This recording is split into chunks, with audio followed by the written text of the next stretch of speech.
So what does Descartes think about freedom? Does he believe that determinism and freedom can coexist?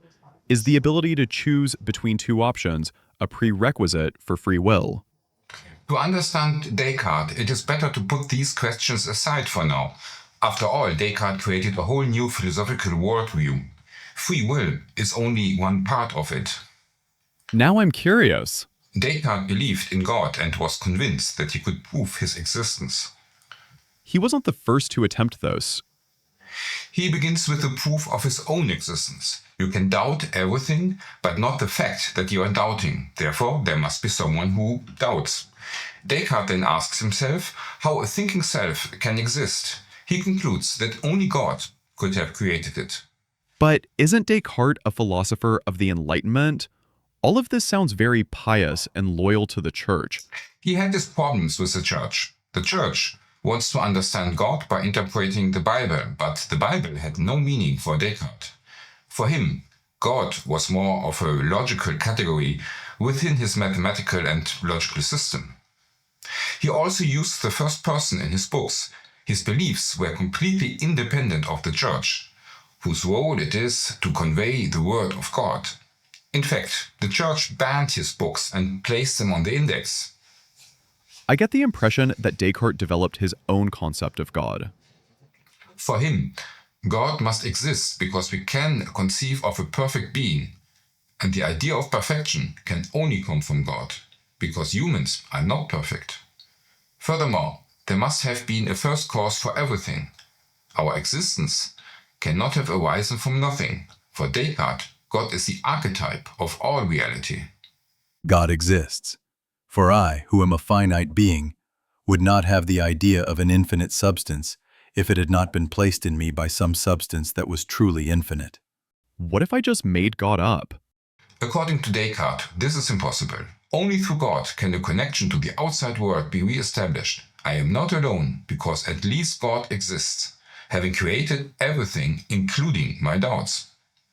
And when I consider the fact that I have doubts, or that I am a thing that is incomplete and dependent, then there arises in me a clear and distinct idea of a being who is independent and complete, that is, an idea of God. And from the mere fact that there is such an idea within me, or that I who possess this idea exist, I clearly infer that God. Can't I doubt that? So clear is this conclusion that I am confident that the human intellect cannot know anything that is more evident or more certain.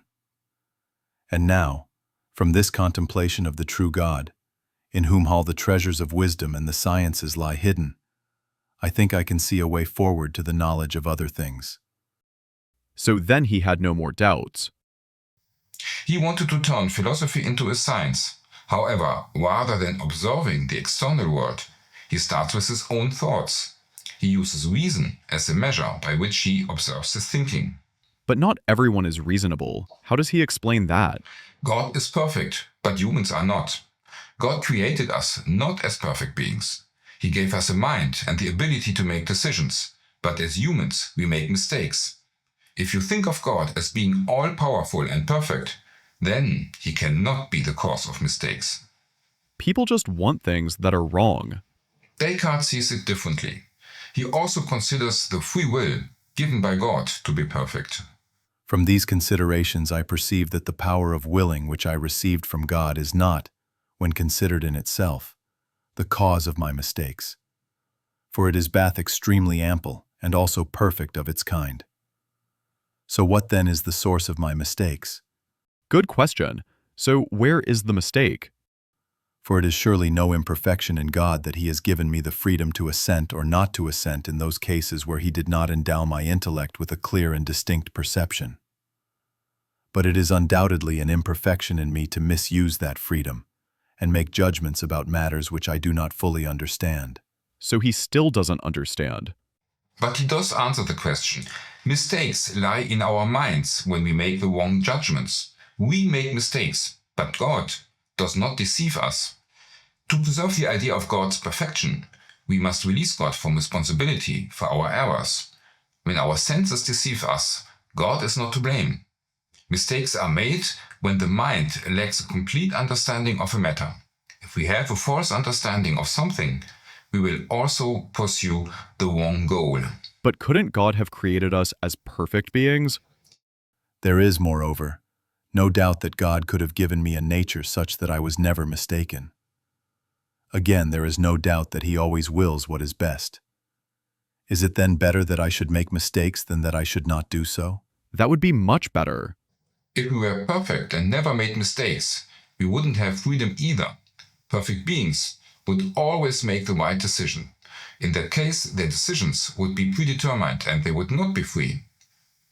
Descartes was certain that we have free will and make our own decisions. The freedom of our will is known without proof, solely through our experience of it.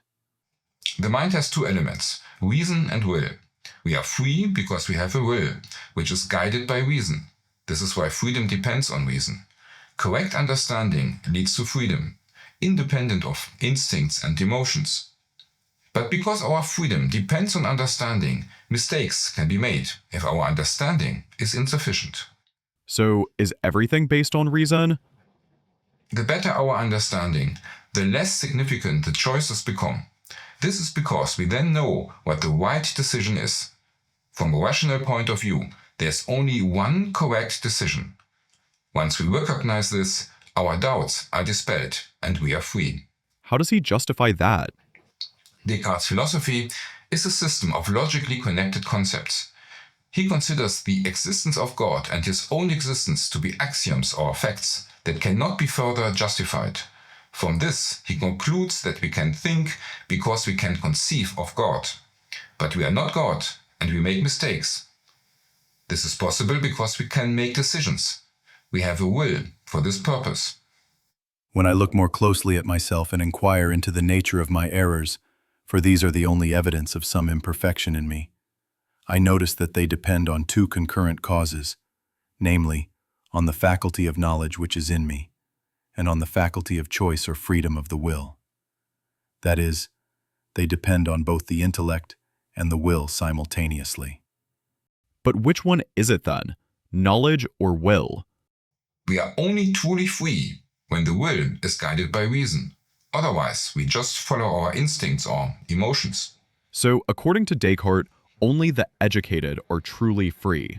Descartes engaged extensively with the Jesuits in the 17th century. They were the intellectual elite in France. They believed that free will existed because we are faced with moral choices when making our decisions. They spoke of indifference as a prerequisite for a free will. Descartes adopted this idea but argued that indifference only exists when one lacks sufficient knowledge. In order for me to be free, it is not necessary for me to be indifferent to choosing one or the other of the two opposites. But rather, the more I lean toward one, the more freely I choose it and embrace it. Reason sets us apart from objects that are subject to the laws of physics and nature. For objects, necessity always applies. They are determined, but we have free will. Nothing, not even determinism, can take precedence over freedom. For Descartes, determinism belongs to the world of the body, not the mind. And there we have Descartes' famous dualism. However, to do justice to Descartes, one should not forget God, who is an important recurring theme in his work. Only through God is true understanding possible. In this sense, it's more a trinity. So what is Descartes' view on morality? If a good understanding leads to the right decision, is that decision also moral? Descartes makes no distinction between truth and morality. For him, everything that is good is also true, and conversely, everything that is bad is false. God gave us free will so that we can distinguish between good and evil. Free will is not an end in itself, but is guided by morality, which is based on rational thinking.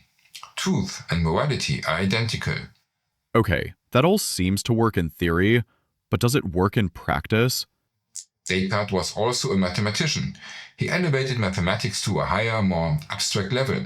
He wanted to do the same in philosophy. Practice was not his concern. And what about those who don't believe in God?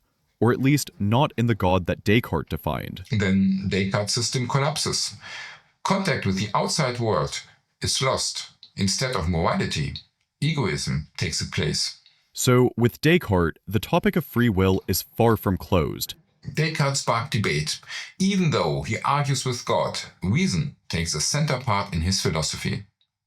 He inspired others to think for themselves, to come up with new ideas. He liberates philosophy from scholasticism. Reason became the centerpiece. Okay, if you want to participate at that debate, feel free to leave a comment. Anyway, thank you for watching, subscribe, and see you next time.